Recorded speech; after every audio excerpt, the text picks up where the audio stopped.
وام سهم 5 میلیون آرایشگری داستانش چیه؟ داستانی نداره که با اون مدرک فنی حرفه‌ای که داری میری ثبت نام میکنی، وام 150 میلیونی هم نیست، شده 300 میلیونی، 4% کارمزدش، 84 ماه هم باز پرداختشه، یعنی تقریبا میکنم 7 سال اینا میشه، با همین راحتیه. من کارشگر نیستم چی؟ کاری نداری، میای آکادمی محمد رحمتی ثبت نام میکنی، 1 ماهه هم آرایشگرت میکنم هم بهت مدرک میدم. من این کارشگرم ولی مدرک آرایشگری ندارم چی؟ کاری نداره که میای دوره ارتقاصت هم خودتو بریز میکنی، از رقیبات جا نمونی، درآمدت هم بیشتر میکنی، هم کنارش مدرک میگیری، میتونی بری تحصیلات بگیری.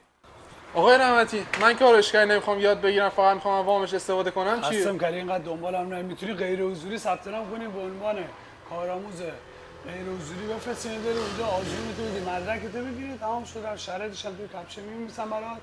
اگرم احساس می‌کنی کسی دوستا آشنا بستگان نیاز به همچین استفاده از وامی داره 300 میلیون 4 ساله، خسیس نباش، خودت نیاز داری بفرست برای دوستت میگه.